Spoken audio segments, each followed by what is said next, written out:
નમસ્કાર વિદ્યાર્થી મિત્રો, ફરી પાછા આપણે ચેપ્ટર નંબર 1માં આગળ વધીએ છીએ. ગયા વિડીયોની અંદર આપણે છેલ્લે પારિમાણિક સૂત્રો જે છે એ શીખ્યા હતા. આશા છે કે એ રીત ખાસ આપને સમજાણી હશે અને એ ટોપિક ખૂબ મહત્વનો છે. આપણે જ્યાં સુધી 12 સાયન્સ પૂરું નહીં કરીએ ત્યાં સુધી જે છે આપણને કામમાં આવ્યા કરશે. તો એ જે કંઈ પારિમાણિક સૂત્રો શીખ્યા એમાંથી ખાસ કરીને તમારે જે મૌખિક રાખવાના છે, વેગ છે, પ્રવેગ છે, બળ, કાર્ય, ઉર્જા, દબાણ, ઘનતા, બરાબર, આ 5-6 રાશિઓના પારિમાણિક સૂત્ર ખાસ આપણને મૌખિક આવડવા જોઈએ. બાકી તો ફિઝિક્સની અંદર ઘણી બધી ભૌતિક રાશિઓ છે. બધાના પારિમાણિક સૂત્ર ગોખવા કે મોઢે હોવા એ થોડીક અઘરી વાત છે કે અશક્ય છે.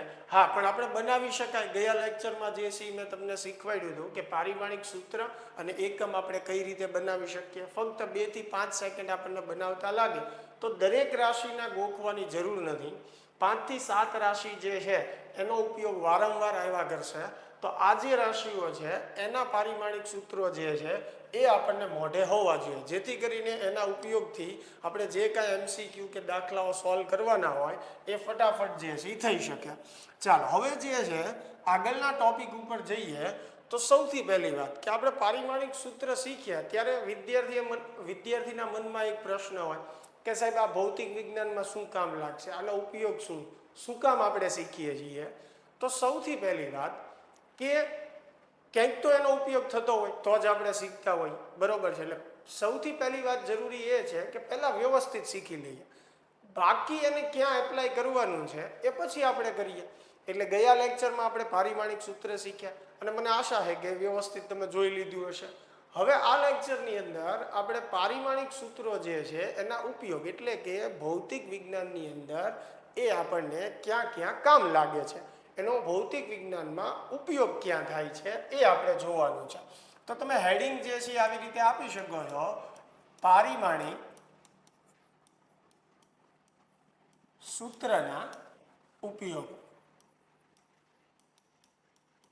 બરોબર, એટલે કે પારિમાણિક સૂત્ર આપણે જે શીખ્યા એ આપણને ક્યાં કામ લાગશે. બરોબર, તો એમાં સૌથી પહેલો ઉપયોગ જે છે કોઈ ભૌતિક રાશિનું સૂત્ર મેળવવા માટે, એટલે કે પારિમાણિક વિશ્લેષણની રીત. આ ડિટેલમાં હમણાં તમને સમજાવું. બરાબર, સૌથી પહેલો ઉપયોગ જે છે એ છે કોઈ ભૌતિક રાશિનું સૂત્ર મેળવ. એ રીતને આપણે શું નામ આપ્યું છે? પારિમાણિક વિશ્લેષણની રીત. બીજું જે છે કોઈ સમીકરણની યથાર્થતા ચકાસણી. કોઈ સમીકરણની યથાર્થતા ચકાસણી. પારિમાણિક દ્રષ્ટિએ સમીકરણ યથાર્થ છે કે નહીં એ ચેક કરવું, એટલે એને યથાર્થતા ચકાસવાની રીત કહેવાય. અને ત્રીજું જે છે બે એકમો, કોઈ ભૌતિક રાશિના બે એકમો વચ્ચેનો સંખ્યાત્મક સંબંધ જાણવો. હવે NCERT ટેક્સ્ટ બુકમાં તમે જુઓ તો આ બે રીત આપણને ઉદાહરણ સાથે સમજાવેલી છે.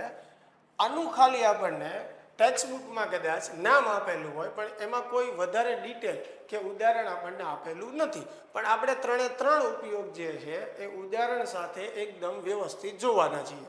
આ વિડીયોની અંદર જે છે એ પારિમાણિક સૂત્ર જે છે એનો પહેલો ઉપયોગ કે કોઈ ભૌતિક રાશિનું સૂત્ર આપણે કઈ રીતે મેળવી શકીએ અને એ ઉપયોગને અથવા એ રીતને આપણે શું નામ આપ્યું છે? પારિમાણિક વિશ્લેષણની રીત.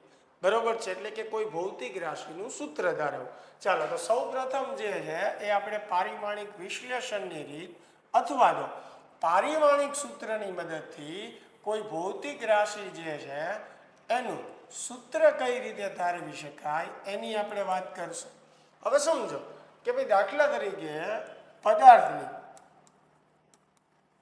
ગતિ ઉર્જા E એ પદાર્થના દળ m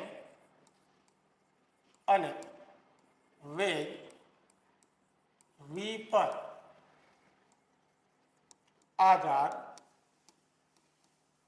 રાખે છે. તો ગતિ ઉર્જાનું સમીકરણ મેળવો. આપણને આવી રીતે સીધો પ્રશ્ન જે છે એ આપેલો હોય. હવે સમજો કે કોઈ રાશિ જે છે પ્રયોગો પરથી આપણને એવી ખબર પડે કે ભાઈ આ રાશિ જે છે એ એટલી બાબતો પર આધારિત છે, પણ એનું સૂત્ર સમીકરણ શું આવે એ ખબર નથી. જેમ કે અલગ અલગ સમીકરણ તમે જુઓ, F બરાબર ma બરાબર છે, પછી ઉષ્મા ઉર્જા, વ્યય થતી ઉષ્મા ઉર્જાનું સૂત્ર I²RT 10મા ધોરણમાં તમે ભણ્યા હોય, તાપીય અસરમાં વિદ્યુત પ્રવાહની ઘણા બધા આવે. વેગમાનનું સમીકરણ છે P બરાબર mv બરાબર. તો આવા બધા સમીકરણો જે છે એની અંદર દળ અને પ્રવેગ છે, આમાં પ્રવાહ, અવરોધ અને સમય છે, આમાં દળ અને વેગ છે. તો આ વસ્તુ કઈ રીતે નક્કી થાય કે બળના સમીકરણમાં કઈ રાશિઓ આવશે, ઉષ્મા ઉર્જાના સમીકરણમાં કઈ રાશિઓ આવશે? તો એક મેં પહેલા જ કીધું એ પ્રયોગો દ્વારા નક્કી થાય કે ભાઈ તારમાંથી પ્રવાહ પસાર થાય ત્યારે આમાં ઉષ્મા ઉત્પન્ન થાય છે. હવે આ ઉષ્મા ઉર્જા કેટલી છે એની ગણતરી કરવી છે, તો પ્રયોગો પરથી ખબર પડે કે એ એટલી બાબતો અથવા તો એટલી રાશિઓ પર આધાર રાખે છે. અને એના પરથી પારિમાણિક સૂત્રનો ઉપયોગ કરીને આપણે સમીકરણ જે છે એ બનાવી શકીએ. આ મેં ખાલી તમને એટલે સમજાવ્યું કે તમને ખ્યાલ આવે કે આ વસ્તુ, આ રકમમાં જે કાંઈ લખ્યું છે એ નક્કી કઈ રીતે થયું હશે. તો એ પ્રાયોગિક રીતે નક્કી થયું હોય. એટલે આપણે રકમમાં જે લખ્યું છે એ કઈ રીતે નક્કી થયું, ક્યાંથી આવ્યું એ ચિંતા કરવાની જરૂર નથી. આ તો જસ્ટ તમને એક આઈડિયા આવે એના માટે થઈને મેં કીધું કે કોઈ ભૌતિક રાશિનું આપણે સમીકરણ તારવવું હોય તો પ્રયોગ દ્વારા પહેલાં નક્કી થાય કે કઈ બાબતો પર આધાર રાખે છે. અને એકવાર એની બાબતો નક્કી થઈ જાય, એટલે કે કઈ ભૌતિક રાશિ પર એ આધાર રાખે છે એ નક્કી થઈ જાય, ત્યારબાદ પારિમાણિક સૂત્રની મદદથી આપણે એનું સમીકરણ મેળવી શકીએ. ચાલો, તો બાકીની કોઈ ચિંતા કર્યા વગર આપણે સીધા ટુ ધ પોઈન્ટ ચાલીએ તો આપણને એક આવી રકમ આપી હોય જેમાં કોઈ રાશિનું સમીકરણ આપણને મેળવવાનું કીધું હોય તો પારિમાણિક સૂત્રનો ઉપયોગ કરીને મેળવી શકીએ. અને આ રીતને કહેવાય પારિમાણિક વિશ્લેષણની રીત. ચાલો, તો સૌથી પહેલું ધ્યાન રાખો કે આપણને શું કીધું છે, ગતિ ઉર્જા. કોનું સમીકરણ મેળવવાનું છે? ગતિ ઉર્જા. તો જેનું સમીકરણ મેળવવાનું હોય એને હંમેશા આપણી ડાબી બાજુ રાખવાનું. અને એ જેના પર આધાર રાખતું હોય, જેમ કે ગતિ ઉર્જા જે છે ક્યાં ક્યાં આધાર રાખે છે? પદાર્થના દળ પર અને પદાર્થના વેગ પર. એને આપણે જમણી બાજુ રાખશું. આધાર રાખે છે એની માટે આપણે શું કરશું? સમપ્રમાણતાની નિશાની કરશું. બરાબર, એ દર્શાવવા માટે. એટલે એક રીતે સમજો આ ગુજરાતીમાં લખ્યું છે, આને મેં ગાણિતિક રીતે ફેરવું, આ ગુજરાતીને મેં ગાણિતિક રીતે ફેરવું. સમજાય છે કે ગતિ ઉર્જા જે છે એ દળ અને વેગ પર આધારિત છે. પણ હવે આમાં દળની કેટલી ઘાત આવે, વેગની કેટલી ઘાત આવે, અંશમાં આવે કે છેદમાં, એ આપણને ખબર નથી. બરોબર છે, એટલે આપણે એની ઘાત, જેને પરિમાણ પણ કહેવાય, એટલે કે પરિમાણ ધારી લઈએ. તો એમ મેં એ ઘાત ધારી, વી જે છે એની બી ઘાત ધારી. હવે બીજું સ્ટેપ, સમપ્રમાણતાની નિશાની દૂર કરી આપણે અચળાંક મૂકશું, જેને નામ આપશું કે. અને આ કે આ રીત માટે હંમેશા એવો જ હોય કે એને કોઈ એકમ કે પરિમાણ હોતા નથી. એટલે કે આ અચળાંક જે છે એ એકમ રહિત અને પરિમાણ રહિત જે છે એ હોય છે. ખ્યાલ આવે છે? ચાલો, આને આપણે કહી દઈએ સમીકરણ 1. બરાબર, જેનું સમીકરણ મેળવવું છે એ ડાબી બાજુ લખો, જેની પર આધાર રાખે છે જમણી બાજુ, સમપ્રમાણતાની નિશાની દૂર કરીને અચળાંક મૂકો, એને સમીકરણ 1 કહી દો. હવે બંને બાજુ તમારે શું કરવાનું છે? પારિમાણિક સૂત્ર મૂકવાના છે દરેક રાશિ. બરોબર છે, જેમ કે ઈ શું છે? ગતિ ઉર્જા, એટલે કે ઉર્જા. ઉર્જાનું પારિમાણિક સૂત્ર શું થાય? m1l2 t-2. બરોબર, ઉર્જાનું પારિમાણિક સૂત્ર શું થશે? m1l2 t-2. ચાલો, આ કે જે છે એને હવે તમારે કોઈ જગ્યાએ લખવાનો નથી, કારણ કે આ પરિમાણ રહિત છે અને કોઈ પરિમાણ હોય નહીં, એટલે હવે કે લખવાનોય નથી અને એની જગ્યાએ કોઈ પરિમાણે મૂકવાના નથી, એ ખાસ ધ્યાન રાખજો. હવે m એટલે દળ, દળની પારિમાણિક સંજ્ઞા m1 થાય. ઉપર કેટલી ઘાત છે? a. હવે અહીંયા વેગ, વેગનું પારિમાણિક સૂત્ર L1 t-1 અને એની ઉપર કેટલી ઘાત છે? b. બરાબર. અમુક પારિમાણિક સૂત્ર મેં તમને કીધા ને, મોઢે રાખજો, હજી શરૂઆત છે એટલે ધીમે ધીમે એમ વાર લાગશે, પણ પ્રેક્ટિસ કરશો, વારંવાર જોયા કરશો એટલે અમુક રાશિઓના પારિમાણિક સૂત્રો તો યાદ રહી જ જશે. ચાલો, તો પહેલું સ્ટેપ, બંને બાજુ જે છે એ આપણે પારિમાણિક સૂત્ર મૂકવાના. ચાલો, હવે ટોટલી મેથ્સ જ છે, સાદું રૂપમાં આપણે ધ્યાન રાખવાનું છે. હવે અહીંયા જે છે જો ઘાતની ઉપર ઘાત હોય એ ગુણાઈ જાય એટલે 1 ગુણ્યા a એટલે m ની કેટલી ઘાત થઈ જાય? a. હવે આ બંનેની માથે b ઘાત છે તો b ઘાત અહીંયા l ની ઘાત સાથે ગુણાય, 1 ગુણ્યા b એટલે b થશે. પછી અહીંયા -1 ગુણ્યા b એટલે t ની કેટલી ઘાત થશે? -b થશે. બરાબર. હવે બંને બાજુ જ્યારે mlt સરખા પદ થઈ જાય ત્યારે આપણે શું કરી શકીએ કે આધાર સરખો હોય તો એની ઘાતને સરખાવીએ કે જ્યારે બંને ઇક્વલ હોય તો. ગણિતનો આ નિયમ યાદ કરીએ કે ભાઈ ધારો કે x⁻z અને y⁻2 છે. હવે આ બંને ઇક્વલ છે, આ બંને કેવા છે? ઇક્વલ છે. તો એના આધાર ઇક્વલ હોય તો એના પરિમાણ ઘાત પણ ઇક્વલ થાય એટલે z બરાબર આપણે શું લખી શકીએ? 2. બરાબર છે. એટલે આપણે અહીંયા પણ આ ઇક્વલ ટુ ના સંબંધ માટે દરેક પદ જે છે એની ઘાત આપણે સરખાવી શકીએ. તો સૌથી પહેલા m થી શરૂઆત કરવીએ તો m ની ઘાત આપણે સરખાવીએ. તો m ની ઘાત આપણે સરખાવશું તો આ બાજુ m ની ઘાત 1 છે, આ બાજુ a છે. તો આની પરથી a બરાબર આપણે શું લખી શકીએ? 1. ચાલો, તો a બરાબર 1 આપણને મળી ગયું. હવે b ની ઘાત સરખાવીએ, સોરી l ની ઘાત સરખાવીએ.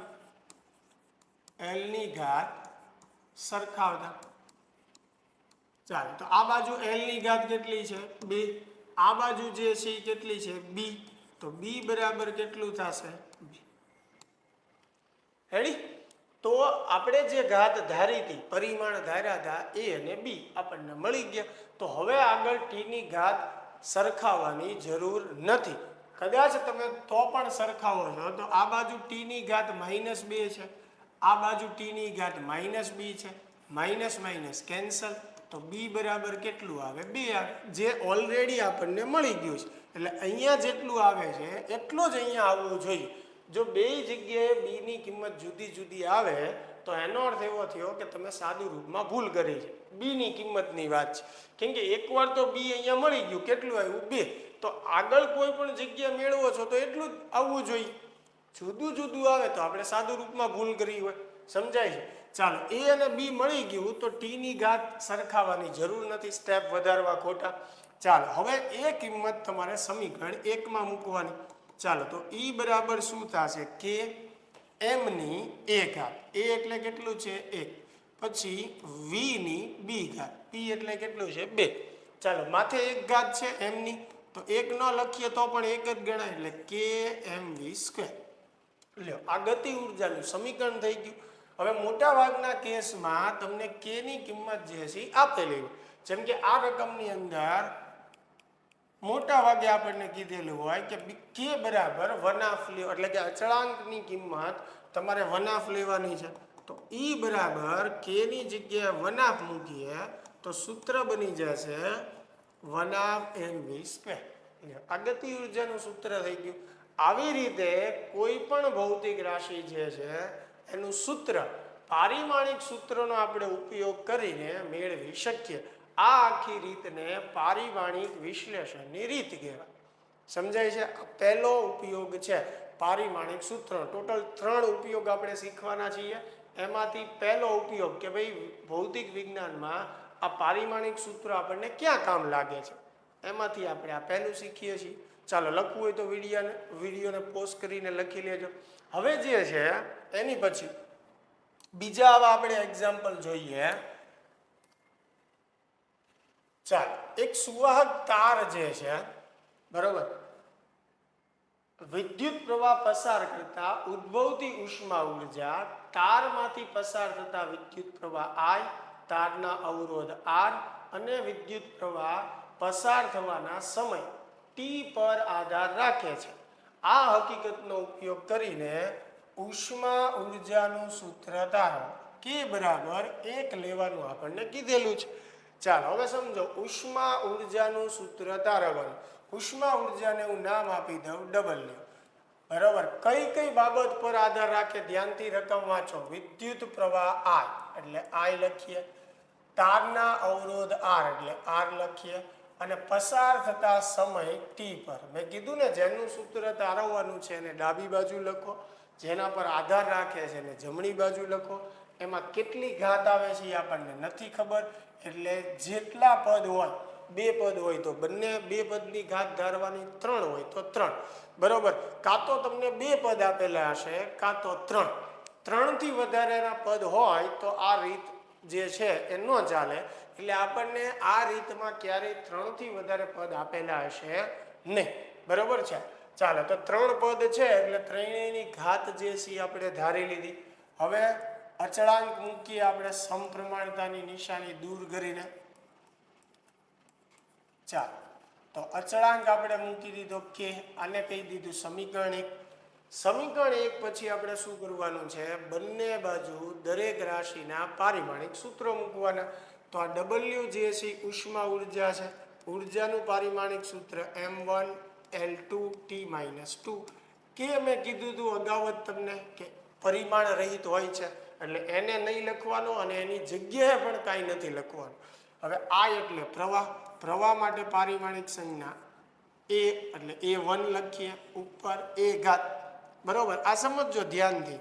હું A લખું છું કે A1 લખું છું, 2 એક જ છે. કાંઈ ન હોય તો ઉપર 1 ઘાત ગણાય. ઘણા વિદ્યાર્થીઓ આમાં ભૂલ કરે કે કાંઈ નથી એટલે 0 ઘાત એમ નહીં. કોઈ પણની 0 ઘાતનો જવાબ શું આવે, 1 આવે. બરોબર છે, એટલે ખાલી A અને A ની 0 ઘાત બંને અલગ અલગ વાત છે, એટલે એમાં ખાસ ધ્યાન રાખજો. બરાબર, ચાલો પછી અવરોધ છે. તો અવરોધનું પારિમાણિક સૂત્ર મેં તમને એક લેક્ચરમાં બનાવવા માટે પણ આપ્યું. બનાવ્યું હોય તો સરસ, નહીંતર આપણે સૂત્ર ઉપરથી ફટાફટ જે છે બનાવી શકીએ. અવરોધ જે છે એનું સૂત્ર વોલ્ટના છેદમાં પ્રવાહ એટલે કે V ના છેદમાં I થાય.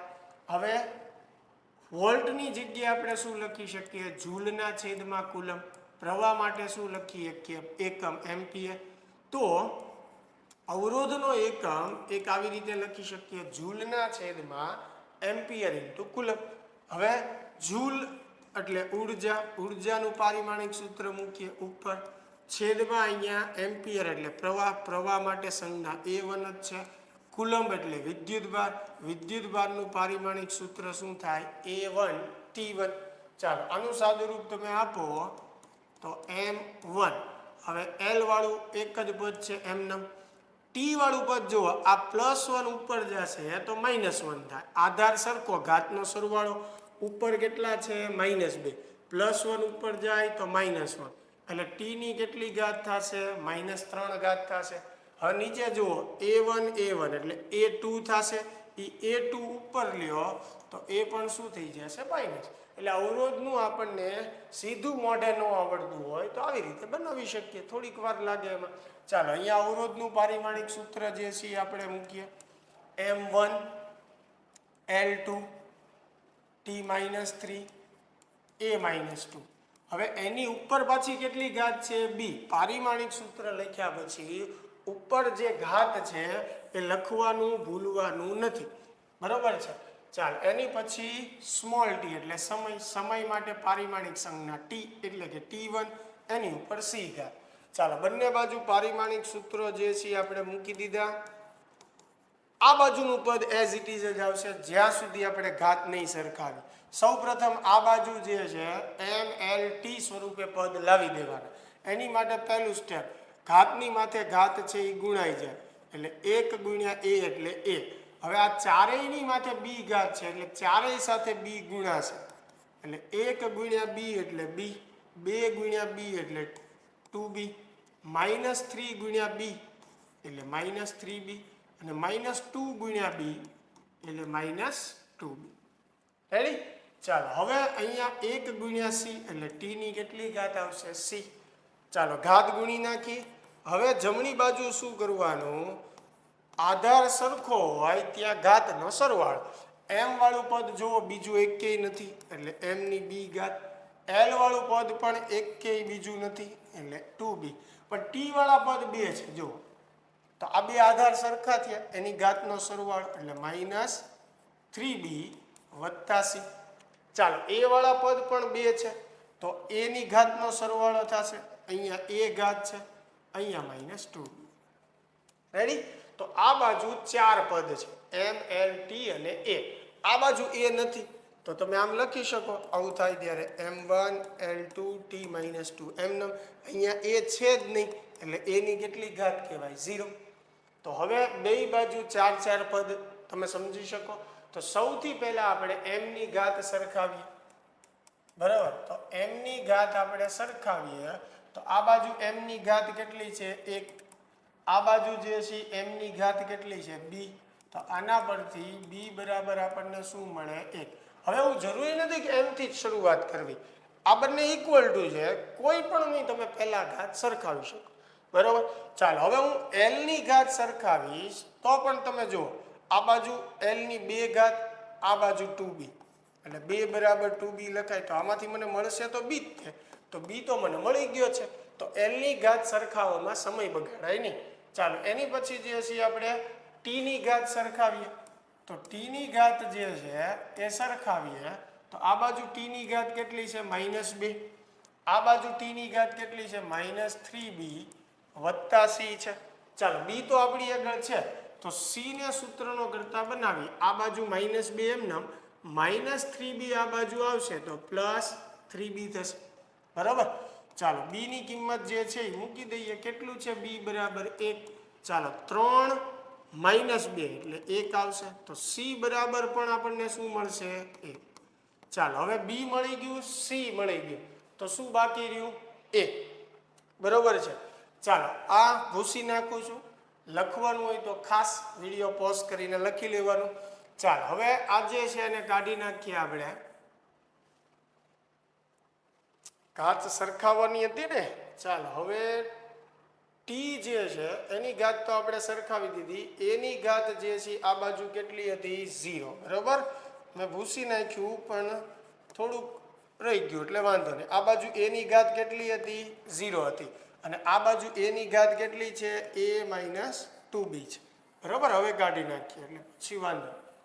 ચાલો તો હવે જે છે એ આપણે જોઈએ છીએ. તો -2b ને આ બાજુ મોકલીએ એટલે +2b. ચાલો b બરાબર કેટલું છે? 1.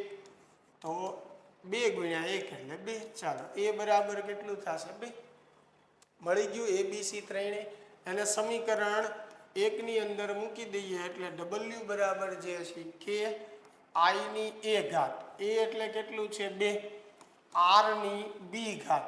b એટલે કેટલું છે? 1. અને t ની c ઘાત. c એટલે કેટલું છે? 1.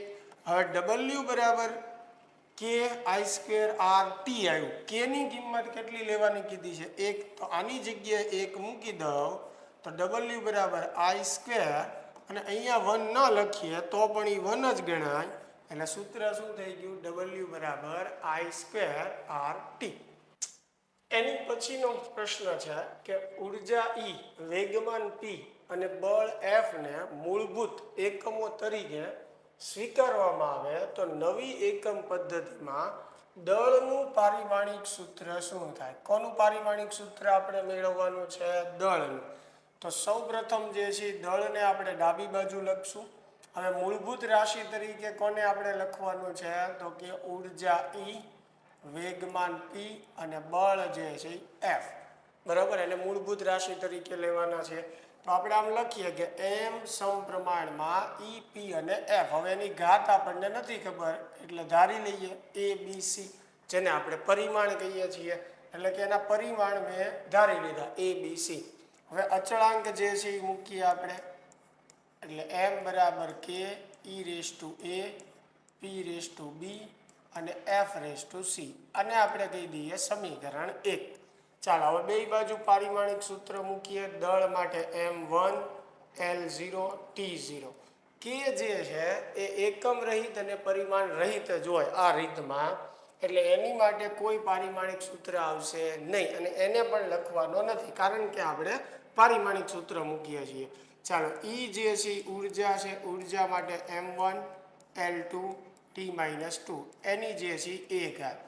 પી જે છે વેગમાન, વેગમાનનું m1 L1 T-1 એની ઉપર બી ઘાત. એફ એટલે બળ, બળ જે છે એનું પારિમાણિક સૂત્ર m1 L1 T-2 એની જે છે એ સી ઘાત. બરાબર. ચાલો હવે ડાબી બાજુ જે છે એ એઝ ઇટ ઇઝ જે છે એ આવવાની છે, એમાં કોઈ ફેર નથી. હવે અહીંયા આપણે વાત કરી હતી કે ઘાતની માથે ઘાત હોય તો એ ગુણાઈ જાય. આ ત્રણેય પદની માથે એ ઘાત છે તો એ કારે એ ગુણાય એટલે એમની એ ઘાત. એવી રીતે એલની 2a અને ટીની -2a. સેમ એવી રીતે આ બી ઘાત ત્રણેય પદ સાથે ગુણાય તો એમની બી ઘાત, એલની બી ઘાત અને ટીની -બી ઘાત. -1 ગુણ્યા બી એટલે -b થશે. હવે આ સી ત્રણેય સાથે ગુણાશે તો એમની સી ઘાત, એલની સી ઘાત અને ટીની -2c ઘાત. ક્લિયર. ચાલો ડાબી બાજુ જે છે એ આપણે એઝ ઇટ ઇઝ જે છે એમને લખશું. હવે અહીંયા જમણી બાજુ જે છે એમ વાળા 3 પદ છે, એટલે આધાર સરખો ઘાતનો સરવાળો, તો એમની દરેક ઘાતનો આપણે સરવાળો કરીએ a + b + c. ચાલો એવી રીતે એલની ઘાત, તો અહીંયા એલની 2a ઘાત છે, અહીંયા એલની જે છે બી ઘાત છે અને અહીંયા એલની સી ઘાત છે. બરાબર. હવે ટીની ઘાત આપણે લખીએ તો અહીંયા ટીની ઘાત જે છે -2a છે, અહીંયા ટીની ઘાત જે છે -b છે અને અહીંયા જે છે -2c છે. બરાબર. -2a -b અને -2c. ચાલો બંને બાજુ જે છે એમએલટી વાળા પદ જે છે એ થઈ ગયા. બરાબર. હવે સૌ પ્રથમ આપણે એમની ઘાત સરખાવીએ તો આ બાજુ એમની ઘાત જે છે 1 છે, આ બાજુ એમની ઘાત a + b + c છે. ચાલો હવે આમાંથી આપણને કંઈ મળતું નથી તો આને રાખી મૂકીએ, આને સમીકરણ 1 કહી દઈએ. આગળ વધી જઈએ, એલની ઘાત સરખાવીએ તો આ બાજુ એલની ઘાત જે છે 0 છે અને આ બાજુ એલની ઘાત જે છે 2a + b + c છે. આ જે છે એને સમીકરણ 2 કહી દઈએ આપણે. બરાબર. એલની ઘાત. ચાલો હવે જે છે ટીની ઘાત સરખાવીએ, આમાંથી કાંઈ નથી મળતું એટલે તો ટીની ઘાત જે છે એ ડાબી બાજુ કેટલી છે 0, જમણી બાજુ જે છે -2a -b -2c. આને આપણે કહી દઈએ સમીકરણ 3. ચાલો હવે ત્રણે પદની આપણે ઘાત સરખાવી પણ કાંઈ મળતું નથી. તો હવે ગાણિતિક પ્રક્રિયાનો ઉપયોગ કરીને તમે ત્રણેય સમીકરણને ઉકેલીને a, b અને c મેળવી શકો, જે તમને પ્રથમ સારો આઈડિયો આવે એના પરથી.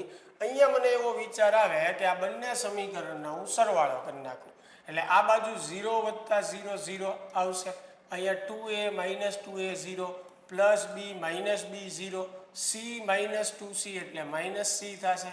તો c બરાબર જે છે એ મને આમાંથી શું મળશે? 0 મળશે. ચાલો તો c બરાબર મને 0 મળી ગયું. હવે c ની કિંમત હું સમીકરણ 1 માં મૂકું. બરાબર. એટલે c ની કિંમત સમીકરણ 1 જે છે એમાં આપણે મૂકીએ. ચાલો આને 1 2 અને 3 નામ આપ્યા છે ને, એટલે આ સમીકરણને બરાબર આપણે સમીકરણ x કહી દઈએ. બરાબર. એટલે નામ મારે ફેરવવાની. ચાલો તો સમીકરણ 1 માં c બરાબર 0 મૂકું તો મને શું મળશે? a + b બરાબર 1 મળશે. બરાબર. અહીંયા c 0 મૂકો તો a + b બરાબર શું મળશે? 1 મળશે. ચાલો એવી જ રીતે જે છે સમીકરણ 3 માં c બરાબર 0 મૂકું તો સમીકરણ 3 શું હતું? -2a - b બરાબર 0. કેમ કે અહીંયા c 0 મૂકીશ, ધ્યાનથી સમજજો. સમીકરણ 3 માં c 0 મૂકું તો સમીકરણ 3 માં c 0 મૂકું તો શું વધે? -2a - b બરાબર 0. એ મેં લખ્યું. હવે આ જે છે એનો પણ આપણે સરવાળો કરી નાખીએ તો +b - b 0 થઈ જશે. અહીંયા જમણી બાજુ 1 + 0 એટલે 1 આવશે, અહીંયા a - 2a એટલે -a આવશે, તો a બરાબર જે છે એ કેટલું આવશે? 1 આવશે. ચાલો, તો a બરાબર આપણને શું મળ્યું? 1 મળ્યું. હવે a જે છે એ આપણને 1 મળ્યું, c જે છે એ 0 મળ્યું. તો હવે આપણી પાસે જે આ સમીકરણ છે કે a + b બરાબર 1, તો b બરાબર જે છે એ 1 - a થશે. બરાબર, b બરાબર શું થશે? 1 - a થશે. ચાલો અહીંયા ધ્યાનથી જોઈ લઈએ, આપણે કોઈ જગ્યાએ ભૂલ નથી કરી ને. બરાબર, 1 બરાબર a, c 0 મૂક્યું એટલે a + b બરાબર 1. પછી સમીકરણ 3 જે છે એમાં -2a - b અને -2c એટલે એમાં c બરાબર 0 મૂક્યું એટલે -2a - b બરાબર 0. ચાલો, તો b ને અહીંયા કેન્સલ એટલે -a. હા, એટલે અહીંયા a બરાબર શું આવશે? -1 આવશે. અહીંયા -a આવ્યું ને, આ બાજુ 1 આવ્યું એટલે a બરાબર શું થશે? -1 થશે. ક્લિયર? ચાલો, હવે અહીંયા 1 - a ની જગ્યાએ શું મૂકીએ? -1. ચાલો, તો માઇનસ પ્લસ થઈ જાય તો 1 + 1 એટલે શું થશે? 2. રેડી? ચાલો, તો આપણી પાસે હવે a, b અને c આવી ગયા છે. એને સમીકરણ 1 માં આપણે હવે મૂકી દઈએ. તો k e જે છે એની a ઘાત એટલે કેટલું છે? -1. પછી p જે છે એની b ઘાત એટલે કેટલું છે? 2. અને f જે છે એની c ઘાત એટલે 0. ચાલો, તો આ આપણને m ના પરિમાણ મળી ગયા. હવે k બરાબર જે છે કાંઈ ન આપ્યું હોય અથવા ઓપ્શનમાં k એમનેમ આપ્યો હોય તો રહેવા દે. જો ઓપ્શનમાં k નથી આપેલો તો એનો અર્થ એવો થયો કે k બરાબર શું લીધેલું છે? 1. તો k બરાબર 1 હું મૂકી દઈશ તો e−1 p2 ને f 0. આ આપણું m નું પારિમાણિક સૂત્ર થઈ જશે. ચાલો, ક્લિયર થાય છે એટલી વાત? બીજી રીત, બીજો પ્રશ્ન જે છે આપણે જોઈએ. એની પછી જે છે કે ગુરુત્વીય તરંગોનો પાણીમાં વેગ એ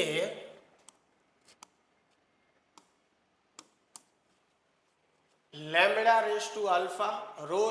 β g⁴ ના સમપ્રમાણમાં છે. એટલે વેગ v જે છે એ સમપ્રમાણમાં લેમ્બડાની આલ્ફા ઘાત, ρ જે છે એની બીટા ઘાત અને g જે છે એની ગામા ઘાત આના સમપ્રમાણમાં છે. એટલે ત્યાં જે ગુજરાતીમાં લખ્યું છે અને મેં હિન્દીમાં ગણિતમાં જે છે એ ફેરવું. જ્યાં લેમ્બડા એ તરંગ લંબાઈ છે, ρ એ પાણીની ઘનતા અને g એ ગુરુત્વીય પ્રવેગ છે. તો આલ્ફા, બીટા અને ગામા મેળવો. તો આમાં આખું સમીકરણ આપણને મેળવવાનું નથી કીધું, ફક્ત જે ઉપર ધારેલા પરિમાણ છે એ મેળવવાના આપણને કીધા છે. બરાબર? ચાલો, તો સૌપ્રથમ જે છે એ સમપ્રમાણતા દૂર કરી આપણે અચળાંક જે છે k મૂકી દઈએ. ચાલો, આ આપણી માટે સમીકરણ જે છે 1 થઈ જશે. હવે બંને બાજુ પારિમાણિક સૂત્ર મૂકીએ. ડાબી બાજુ વેગનું પારિમાણિક સૂત્ર m0 L1 t−1. k માટે કંઈ નહીં આવે. લેમ્બડા એટલે તરંગ લંબાઈ માટે એકમ થાય મીટર. મીટર જે છે એ કઈ રાશિનો એકમ છે? અંતરનો. એટલે પારિમાણિક સંજ્ઞા અંતરની આવશે લેમ્બડા માટે, એની આલ્ફા ઘાત. પછી ρ જે છે એ ઘનતાનું પારિમાણિક સૂત્ર m1 L−3 થશે. એની ઉપર જે છે બીટા ઘાત. g જે છે એ ગુરુત્વીય પ્રવેગનું પારિમાણિક સૂત્ર L1 t−2 ઉપર જે છે એ ગામા ઘાત આવશે. ચાલો, તો m0 L1 t−1 ડાબી બાજુ એઝ ઇટ ઇઝ 1 × આલ્ફા એટલે આલ્ફા થશે. હવે આ બીટા બંને સાથે ગુણાશે એટલે 1 × બીટા એટલે બીટા ઘાત અહીંયા થશે -3 બીટા, -3 × બીટા એટલે આ ગામા બંને સાથે ગુણાશે એટલે L ની ગામા ઘાત અને t ની -2 ગામા. ચાલો, ડાબી બાજુ જે છે ફરીથી એઝ ઇટ ઇઝ એમનેમ આવશે. જમણી બાજુ આધાર સરખો હોય ત્યાં ઘાતનો સરવાળો કરતા જઈએ. m વાળું એક જ પદ છે, l વાળા 3 પદ છે, આલ્ફા -3 બીટા પ્લસ ગામા એટલે ત્રણેય પદની ઘાતનો સરવાળો અને t વાળું જે છે એક જ પદ છે.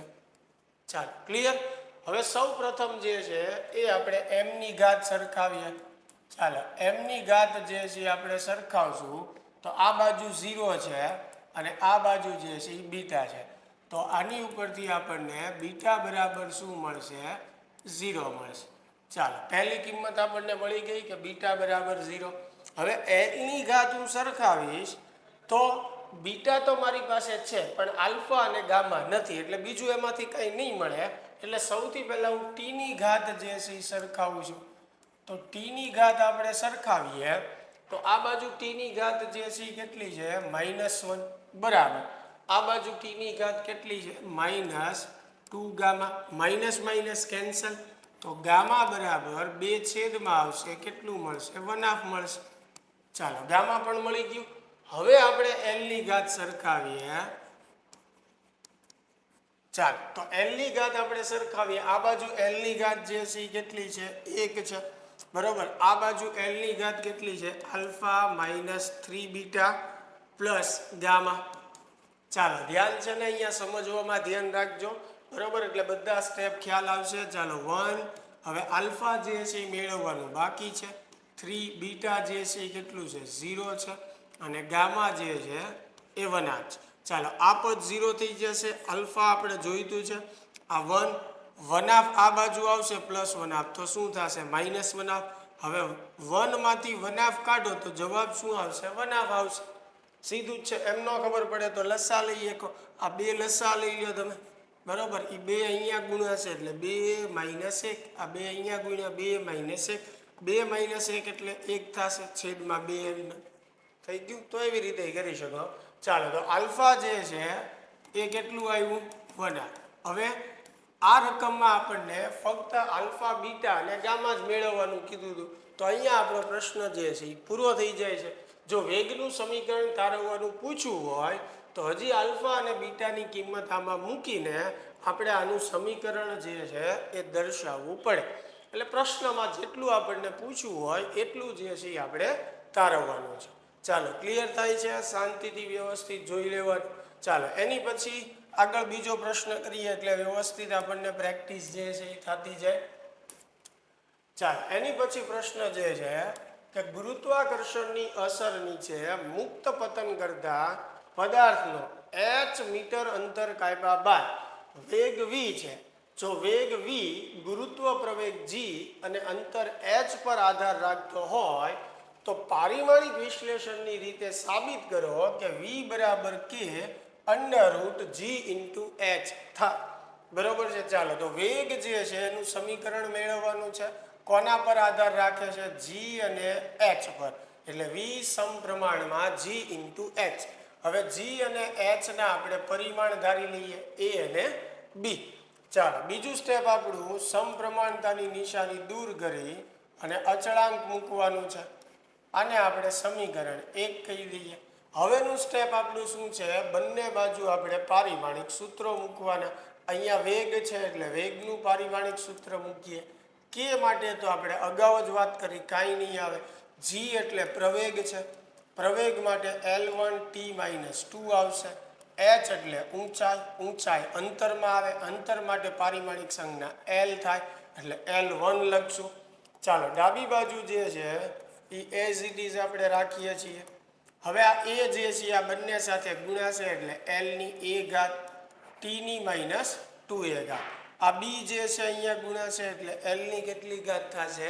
b ઘાત થશે. ચાલો હવે m0 L1 t - 1. આ બાજુ m વાળું કોઈ પદ નથી આવતું તો m0 લખી શકો. L વાળા બે પદ છે એટલે એની ઘાતનો સરવાળો એટલે a + b અને t જે છે એક જ પદ છે એટલે t ની -2a ઘાત. ચાલો mlt જે છે એ થઈ ગયા બંને બાજુ. સમજાય છે મિત્રો? ચાલો હવે mની ઘાત સરખાવવાનો કોઈ અર્થ નથી. આ બાજુ 0 છે, આ બાજુ 0 છે, તો એમાંથી આપણને કોઈ કિંમત મળવાની નથી. તો L જે છે એની ઘાત આપણે સરખાવી શકીએ. પણ L ની ઘાત સરખાવશું તો હવે તો આપણને આઈડિયા આવી જાય કે 1 બરાબર a + b મળશે. કોઈ કિંમત મળવાની નથી. એટલે સૌથી પહેલા હું t ની ઘાત સરખાવું. ચાલો તો t ની ઘાત જે છે આપણે સરખાવીએ તો આ બાજુ t ની ઘાત જે છે એ -1 છે અને આ બાજુ જે છે -2a. ચાલો માઇનસ માઇનસ કેન્સલ, એને સૂત્રનો કરતા બનાવીએ તો 2 જે છે એ છેદમાં આવશે, તો એ બરાબર આપણને શું મળશે? વનાફ મળશે. હવે આપણે એલની ઘાત સરખાવીએ. ચાલો, તો એલની ઘાત જે છે એ સરખાવીએ તો આ બાજુ એલની ઘાત કેટલી છે? 1 છે. આ બાજુ એલની ઘાત જે છે એ કેટલી છે? a વત્તા b છે. ચાલો, બી આપણે જોઈએ છીએ તો બી બરાબર 1 માઇનસ એ. આ પ્લસ એ આ બાજુ આવે તો માઇનસ એ થઈ જાય, તો 1 માઇનસ એની કિંમત કેટલી છે? વનાફ છે. બરાબર, અહીંયા મેળવો 1 માઇનસ વનાફ, હમણાં જ આપણે સાદુરૂપ આપ્યું, કેટલું થાય? વનાફ. ચાલો, એ અને બી બંને મળી ગયા. સમીકરણ 1માં મૂકી દઈએ તો v બરાબર k g ની a ઘાત, a એટલે વનાફ, h ની b ઘાત એટલે પણ વનાફ. હવે v બરાબર આ k g અને h બંને માથે વનાફ ઘાત છે, તો હું આમ લખી શકું gh રેસ ટુ વનાફ, બે એક જ થયું. હવે વનાફ ઘાત જે છે એને વર્ગમૂળ પણ કહેવાય, તો વનાફ ઘાતની જગ્યાએ હું વર્ગમૂળ પણ દર્શાવી શકું. તો જો આવી ગયું v બરાબર k into under route gh. ચાલો, ખ્યાલ આવે છે મિત્રો? હજી 1-2 એક્ઝામ્પલ જોશું એટલે વ્યવસ્થિત તમને પારિમાણિક વિશ્લેષણની રીત જે છે એ આવડી જાય. મિત્રો, ભૂલી ન જતા કયો ટોપિક આપણે ભણીએ છીએ? પારિમાણિક સૂત્રના ઉપયોગો. શરૂઆતમાં જ આપણે વાત કરી રહી કે પારિમાણિક સૂત્રના 3 ઉપયોગો છે. કોઈ ભૌતિક રાશિનું સમીકરણ મેળવવું એટલે કે પારિમાણિક વિશ્લેષણની રીત એને કહેવાય. પછી કોઈ સમીકરણની યથાર્થતા ચકાસવી, અને ત્રીજું 2 એકમો વચ્ચેનો સંખ્યાત્મક સંબંધ જાણવો. આ 3 એના ઉપયોગો છે પારિમાણિક સૂત્રોને. એમાંથી પહેલો ઉપયોગ જે છે આપણે શરૂ કર્યો છે આ લેક્ચરમાં, પારિમાણિક વિશ્લેષણની રીત, અને એના બધા એક્ઝામ્પલ જે છે આપણે જોઈએ છીએ કે પારિમાણિક સૂત્રનો ઉપયોગ કરીને કઈ રીતે આપણે કોઈ રાશિનું સમીકરણ મેળવી શકીએ, જેને પારિમાણિક વિશ્લેષણની રીત કહેવાય. યાદ આવ્યું ને? ચાલો, આગળ વધીએ. હવે પાછા 1-2 પ્રશ્નો બીજા કરીએ હજી. ચાલો, એની પછી જે છે કે પાણીમાં વિસ્ફોટ થતા ઉત્પન્ન થતા વાયુના પરપોટાનો આવર્તકાળ t સમપ્રમાણમાં રો રેસ ટુ a, એટલે સીધું સમીકરણ આપી દીધું છે કે આવર્તકાળ t જે છે એ સમપ્રમાણમાં રો raise to a p raise to a, રો રેસ ટુ b અને e રેસ ટુ c.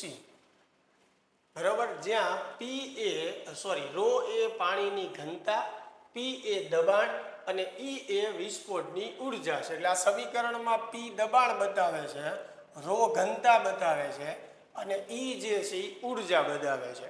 તો a, b અને c ના મૂલ્યો જે છે આપણે મેળવવાના છે. ક્લિયર થાય છે? ચાલો, તો શરૂઆત કરીએ. પહેલા સમપ્રમાણતાની નિશાની દૂર કરીએ, અચળાંક મૂકીને આપણે પહેલું પદ જે છે એ આપણું બતાવી દઈએ. આને કહી દઈએ આપણે સમીકરણ 1. ચાલો, આ આપણો આવર્તકાળ છે. આવર્તકાળનું પારિમાણિક સૂત્ર m0L0T1 થાય. k માટે કાંઈ નહીં આવે. p એટલે દબાણ છે, દબાણનું પારિમાણિક સૂત્ર m1L-1T-2 થશે. એની ઉપર a ઘાત. જો આપણને ભૂલાઈ જાય તો દબાણનો એકમ યાદ કરો, ન્યૂટનના છેદમાં મીટરનો વર્ગ થાય. ન્યૂટન જે છે એનું પારિમાણિક સૂત્ર m1L1T-2 છેદમાં L2 મીટરમાં. તો L2 જે છે ઉપર જશે તો -2 થશે, એટલે 1 - 2 એટલે L ની -1 ઘાત આવશે. બરાબર, એટલે જ આપણે અહીંયા લખ્યું m1L-1T-2. ઘનતા જે છે એનું પારિમાણિક સૂત્ર m1L-3, એની b ઘાત થશે. e એટલે ઉર્જા માટે થશે m1L2T-2.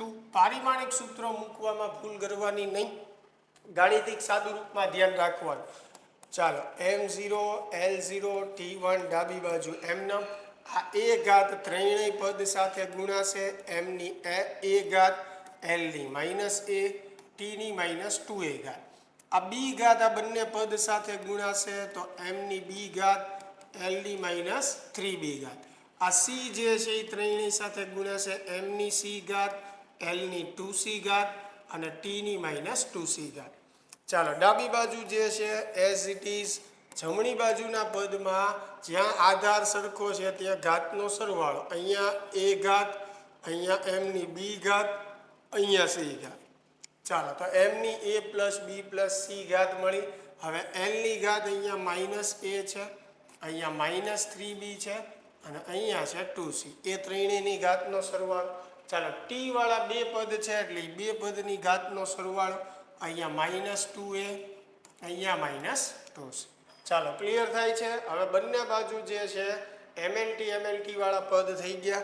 એટલે સૌ પ્રથમ જે છે એ આપણે એમની ઘાત સરખાવીએ. આ બાજુ જે છે એમની ઘાત 0, આ બાજુ એમની ઘાત a વત્તા b વત્તા c.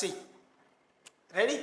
ચાલો તો આ બાજુ 0, આ બાજુ a વત્તા b વત્તા c. હવે આમાંથી આપણને કંઈ મળતું નથી, બરોબર છે. તો આપણે એવું કામ કરીએ કે આમાંથી બીને હું સૂત્રનો કરતા જે છે એ બનાવીને રાખું. તો બીને હું સૂત્રનો કરતા બનાવું તો b બરાબર માઇનસ a માઇનસ c આવું મળશે. આને સમીકરણ 2 કહી દઉં.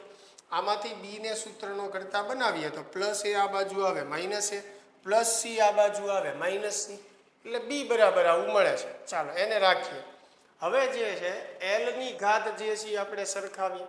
ચાલો તો એલની ઘાત આપણે સરખાવીએ તો આ બાજુ એલની ઘાત જે છે એ શું મળે છે મને 0. આ બાજુ એલની ઘાત જે છે માઇનસ a, બરોબર. એલની ઘાત સરખાવીએ છીએ માઇનસ a માઇનસ 3b અને વત્તા 2c, બરોબર. જોઈ લેજો અહીંયા એલની ઘાત આ 0 અને આ minus a minus 3b plus 2c. હવે શું કરીએ આમાં b ની કિંમત મૂકી દઈએ -3, b ની જગ્યાએ માઇનસ a માઇનસ c, બરાબર, વત્તા 2c. કેમ કે ઘાત સરખાવવાથી આપણને ડાયરેક્ટ કોઈ વસ્તુ જે છે મળતી નથી. એટલે આપણે શું કરીએ છીએ કે b ને સૂત્રનો કરતા બનાવ્યો એટલે b ની કિંમત આમાં મૂકી દઈએ, બરાબર. તો 0 બરાબર -a વત્તા 3, આ બે ગુણાશે ને, એવી જ રીતે વત્તા 3c, આ બે ગુણાશે અને વત્તા 2c. ચાલો તો 3a માઇનસ a એટલે 2a થાય, 3c વત્તા 2c એટલે 5c થાય, બરાબર 0. આને આપણે કહી દઈએ સમીકરણ 3, બરાબર.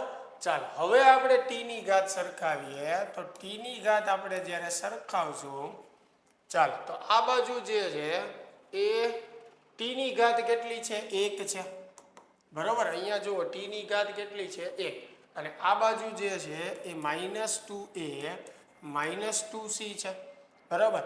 તો મને સમીકરણ મળ્યું -2a માઇનસ 2c બરાબર 1. અને સમીકરણ 4 કહી દઈએ, બરાબર. એટલે જ તમે જુઓ ત્રણેય ઘાત આપણે સરખાવીએ તો આપણને કોઈ કિંમત નથી મળતી પણ સમીકરણો મળે છે. એટલે જ મેં અગાઉથી આમાં બી ને સૂત્રનો કરતા બનાવી રાખ્યો, કારણ કે એનું સમીકરણ a અને c સ્વરૂપે હશે. અહીંયા હું b ની કિંમત મૂકી દઉં એટલે મને a અને c વાળું એક સમીકરણ મળે. હવે t ની ઘાત સરખાવવાથી પણ મને a અને c વાળું એક સમીકરણ મળ્યું. હવે આ બેયને જો હું ઉકેલું, બરોબર છે, તો આગળની કિંમત જે છે મને મળવા લાગશે. ચાલો તો ધ્યાનથી જે છે એ સાદું રૂપ જોઈ લેજો. હવે આ જે સાદું રૂપ જે છે હું કાઢું છું એટલે એકવાર જે છે એ ખાસ જોઈ લેજો. ચાલો હવે જે છે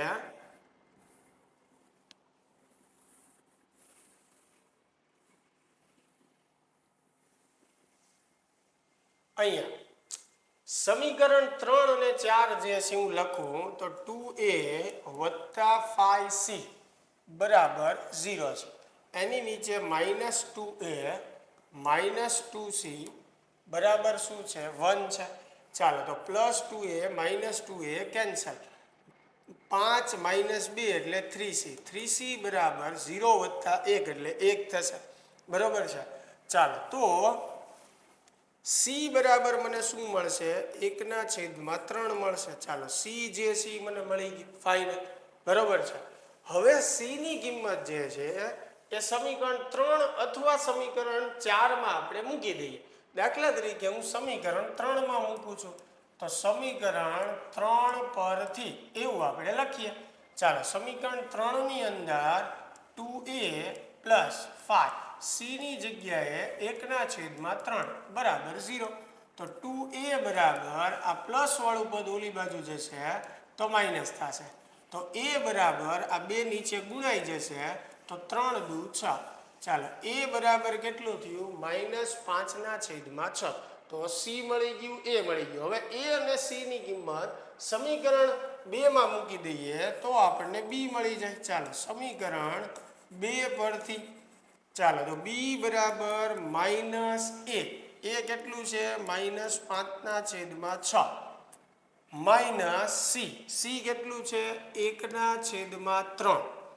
સાદુરૂપ આપીએ આનું તો માઇનસ માઇનસ પ્લસ 5/6 -1/3. 6 જે છે આપણે લસા લઈ લઈએ એટલે 5 અહીંયા એમનામ, અહીંયા ગુણાશે 2 તો 5 માઇનસ 2 એટલે 3/6 થશે. હવે 3 દુ 6 છેદ ઉડાડી શકો ને તો b બરાબર જે છે 1/2 વના. તો જુઓ a b અને c ત્રણેય મળી ગયું અને આપણને એ જ પૂછ્યું છે કે a b અને c મેળવો. બરોબર છે, તો a b c જે છે આપણે મેળવી લીધું. જો આમાં આપણને એવું કીધું હોય કે સમીકરણ મેળવો તો અગાઉ પણ મેં તમને શીખવાડ્યું હતું કે સમીકરણ 1માં આ બધી ઘાત જે છે એ મૂકી દેવાની અને સમીકરણને વ્યવસ્થિત સાદુરૂપ આપીને મેળવી લેવાનું. ચાલો ક્લિયર થાય છે. ચાલો હવે લાસ્ટ એક એક્ઝામ્પલ આપણે જોઈએ, ત્યારબાદ આપણે આ વિશ્લેષણની રીત જે છે એ પૂર્ણ કરીશું.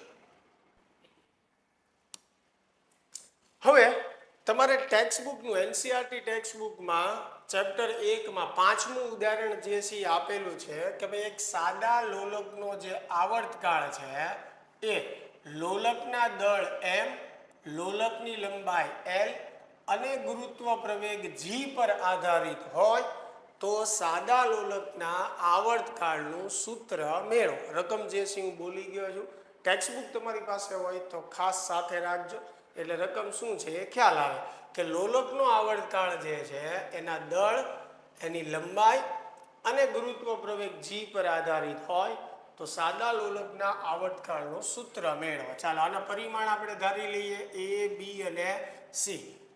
તો પહેલું સ્ટેપ આપણે અચળાંક k મૂકવાનો, બાકી જે છે પદો એઝ ઇટ ઇઝ આવશે અને આપણે કહીએ સમીકરણ 1. હવે બંને બાજુ પારિમાણિક સૂત્રો, આ આવર્તકાળ છે, આવર્તકાળનું પારિમાણિક સૂત્ર m0 l0 t1 થશે. k માટે કંઈ આવશે નહીં. હવે m એટલે દળ માટે આવશે m1 અને એની a ઘાત, લંબાઈ l એટલે l માટે આવશે l1 એની b ઘાત, પછી g એટલે ગુરુત્વ પ્રવેગ એટલે પ્રવેગનું પારિમાણિક સૂત્ર જે થશે l1 t-2 એની c ઘાત. ચાલો ડાબી બાજુ જે છે એઝ ઇટ ઇઝ આવશે. જમણી બાજુ આ a આની સાથે ગુણાશે એટલે m ની a ઘાત, b આની સાથે ગુણાશે એટલે l ની b ઘાત, આ c આની સાથે ગુણાશે એટલે l ની c ઘાત t ની -2c ઘાત. ચાલો ક્લિયર. હવે જમણી બાજુ આધાર સરખો હોય ત્યાં ઘાતનો સરવાળો, ડાબી બાજુનું પદ એમનમ, m વાળું જે છે એક જ પદ છે, l વાળા બે પદ છે એટલે એની ઘાતનો આપણે સરવાળો કરી નાખીએ b વત્તા c અને t વાળું એક જ પદ છે.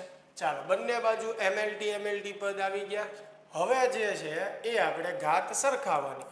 ચાલો સૌથી પહેલા જે છે એ આપણે m ની ઘાત સરખાવીએ તો આ બાજુ m જે છે એ 0, આ બાજુ m ની ઘાત a, તો a બરાબર શું થશે 0. ચાલો a મળી ગયું. હવે l ની ઘાત સરખાવશું તો ડાયરેક્ટ આપણને કંઈ મળશે નહીં એટલે સૌ પ્રથમ જે છે એ આપણે t ની ઘાત સરખાવી લઈએ. ચાલો તો t ની ઘાત સરખાવતા આ બાજુ t ની ઘાત 1 છે અને આ બાજુ t ની ઘાત જે છે કેટલી છે -2c. તો c ને સૂત્રનો કરતા બનાવો તો -2 છેદમાં આવે એટલે c બરાબર આપણને શું મળશે -1/2 મળશે. ક્લિયર થાય છે. ચાલો હવે l ની ઘાત જે છે આપણે સરખાવીએ તો l ની ઘાત જે છે આ બાજુ l ની ઘાત કેટલી છે 0 છે, આ બાજુ b વત્તા c છે તો b ને સૂત્રનો કરતા બનાવવું વત્તા c આ બાજુ આવે તો -c થાય. ચાલો આ માઇનસ નિશાની એમનામ c ની જગ્યાએ -1/2 મૂકીએ તો માઇનસ માઇનસ પ્લસ થઈ જાય, આ માઇનસ ગુણ્યા માઇનસ પ્લસ તો b બરાબર મને શું મળશે 1/2 મળશે. ક્લિયર થાય છે? ચાલો, તો આપણને એ બી અને સી ત્રણેય મળી ગયું. હવે એને સમીકરણ 1 માં મૂકીએ એટલે લખીએ આપણે સમીકરણ 1 પરથી. ચાલો, સમીકરણ 1 ની અંદર જે છે ટી બરાબર કે એમ ની એ ઘાત એટલે 0, એલ ની બી ઘાત, તો બી જે સી કેટલું આવેલું છે 1 બરાબર, અને જી ની સી ઘાત, તો સી જે સી કેટલું આવેલું છે -1. ચાલો, તો ટી બરાબર કે હવે કોઈ પણની 0 ઘાત એટલે જવાબ શું આવે 1 આવે, એટલે એમ ની 0 ઘાત એટલે 1, તો ગુણાકારમાં 1 લખવાનો કોઈ અર્થ નથી. હવે એલ ની 1/2 ઘાત એઝ ઇટ ઇઝ, જી ની ઘાત મારે પ્લસ કરવી છે તો હું એને છેદમાં લઈ લઉં, તો આવી રીતે લખી શકાય. હવે તમે જુઓ અહીંયા બે ઉપર 1/2 ઘાત છે, તો હું આમ પણ લખી શકું એલ ના છેદમાં જી આખા માથે 1/2 ઘાત. હવે અગાઉ પણ આપણે વાત કરી હતી કે 1/2 ઘાત જે છે એને આપણે રૂટ લખી શકીએ, તો ટી બરાબર કે √L/G. હવે જો આપણને એવું કીધું હોય કે બરાબર 2π લો, બરાબર, આપણે કે બરાબર કેટલું લેવાનું 2π, તો કે ની જગ્યાએ આપણે 2π મૂકી દઈએ, તો ટી બરાબર 2π √L/G. લ્યો, આ વ્યવસ્થિત સાદું રૂપ આપીને લોલકના આવર્તકાળનું સૂત્ર આપણે મેળવ્યું. આ તમારી ટેક્સ્ટ બુકનું 5મું ઉદાહરણ છે. ચાલો મિત્રો, પહેલો ઉપયોગ આપણે જોયો પારિમાણિક વિશ્લેષણની રીત, બરોબર છે, પણ આ રીતની અમુક મર્યાદા છે. એટલે હવે જે છે એ આપણે જોઈએ છીએ પારિમાણિક વિશ્લેષણની રીતની મર્યાદા. એટલે કે આ જે રીત જે છે એ ક્યારે ન ચાલે અથવા તો કેવા સમીકરણો માટે ન ચાલે. તો સૌથી પહેલી વાત જે છે કે જ્યારે કોઈ પણ સમીકરણમાં 3 કરતાં વધારે ભૌતિક રાશિઓ હોય કે પદો હોય તો ત્યારે પારિમાણિક વિશ્લેષણની રીતની મદદથી આપણે સૂત્ર તારવી શકતા નથી. આખી રીત આપણે જોઈ કે જેની અંદર આપણને એવું કીધું હોય કે ભાઈ આવર્તકાળ છે કે વેગ છે એ આટલી ભૌતિક રાશિ પર આધાર રાખે છે, તો એનું સમીકરણ મેળવો. તો દરેક રકમ તમે જોવો ધ્યાનથી, તો એમાં કાં તો 2 ભૌતિક રાશિ આપેલી હતી અથવા 3થી વધારે હતી નહીં. એટલે આ એની મર્યાદા છે કે 3થી વધારે જો ભૌતિક રાશિઓ હોય કોઈ સમીકરણમાં તો એની માટે વિશ્લેષણની રીત જે છે એ કામ લાગતી નથી. બીજી વાત જે છે, આપણે જે સમીકરણ લખતા એમાં સમપ્રમાણતાની નિશાની દૂર કરીને અચળાંક મૂકતા, બરાબર. આ જે કે જે છે ને એ અચળાંક આપણે મૂકતા, તો આ કે ફરજિયાત જે છે એ કેવો હોવો જોઈએ, પરિમાણ રહિત હોવો જોઈએ, તો જ તમે વિશ્લેષણની રીતનો ઉપયોગ કરીને સૂત્ર તારવી શકો. એટલે કે વિશ્લેષણની રીતની મર્યાદા એ છે કે એમાં આવતો અચળાંક જે છે ફરજિયાત પરિમાણ રહિત હોવો જોઈએ.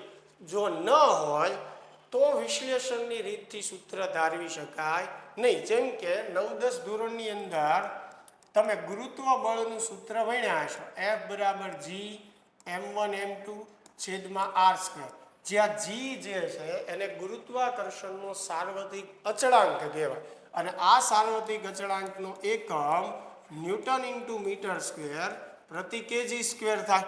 એટલે કે આ એકમ રહિત નથી, આને એકમ છે. એકમ હોય તો પરિમાણ પણ હોય, તો જો કોઈ અચળાંકને પરિમાણ હોય તો એવું સમીકરણ આ રીતથી મળે નહીં, વિશ્લેષણની રીતથી મળે નહીં. એટલે કે આ સમીકરણ આપણે તારવવું હોય તો વિશ્લેષણની રીતની મદદથી મળશે નહીં. એટલે આ એની બીજી મર્યાદા છે. ત્રીજી મર્યાદા જે છે કે આ કેની કિંમત કેટલી હોવી જોઈએ, આ કેનું મૂલ્ય કે કિંમત કેટલી હોવી જોઈએ એની માહિતી વિશ્લેષણની રીતમાં મળતી નથી. જો પહેલી મર્યાદા શું હતી કે 3 કરતાં વધારે ભૌતિક રાશિઓ હોવી જોઈએ નહીં. બીજી મર્યાદા તો કે જે સી પરિમાણ રહિત હોવો જોઈએ. ત્રીજી મર્યાદા કેની કિંમત વિશેની કોઈ માહિતી આ રીતમાં આપણને મળતી નથી. બરોબર છે, પ્રાયોગિક રીતે મેળવવી પડે. ચોથી મર્યાદા જે છે વિશ્લેષણની રીતની, બરોબર છે, એ છે કે કોઈ સમીકરણમાં ચર ઘાતાંકીય પદ આવતા હોય. હવે ચર ઘાતાંકીય પદ એટલે કે ઈની ઘાતમાં કોઈ પદ આવતા હોય એને ચર ઘાતાંકીય પદ કહેવાય. કોઈ સમીકરણમાં ત્રિકોણમિતીય વિધેયો સાઇન કોસ આવતા હોય, બરોબર છે, લોગ આવતા હોય, એટલે કોઈ પણ સમીકરણની અંદર ચર ઘાતાંકીય પદો, ત્રિકોણમિતીય વિધેયો કે લોગવાળા પદો આવતા હોય તો એવા સમીકરણો જે છે એ વિશ્લેષણની રીતની મદદથી તારવી શકાતા નથી. બરોબર છે, આ 4 વિશ્લેષણની રીતની મર્યાદાઓ છે જે આપણને એનસીઆરટી ટેક્સ્ટબુકમાં નથી આપી, પણ આપણે જે રીત શીખ્યા છીએ એ રીત કઈ જગ્યાએ એપ્લાય ન કરી શકાય એ આપણને ખબર હોવી જોઈએ. એટલા માટે થઈને મેં તમને એની મર્યાદાની વાત કરેલી છે. તો મિત્રો અહીંયા આપણો પહેલો ઉપયોગ જે છે એ પૂરો થાય છે અને એની માટે ઘણા બધા જે છે આપણે પ્રશ્નોની પ્રેક્ટિસ કરી. આશા છે કે વ્યવસ્થિત જે છે એ તમને સમજાણું હશે. બરાબર, ખાસ વિડીયોને પહેલી વખત ન સમજાય તો બીજી વાર જોજો, પ્રેક્ટિસ કરજો. છતાં કોઈ પણ મુશ્કેલી પડે તો ખાસ જે છે મને કોમેન્ટમાં જણાવજો. તો નેક્સ્ટ લેક્ચરની અંદર જે છે આપણે સોલ્યુશન એનું કરી નાખશું જેથી કરીને ચેપ્ટરમાં તમે આગળ વધી શકો. ચાલો તો મળીએ હવે નેક્સ્ટ વિડીયોમાં.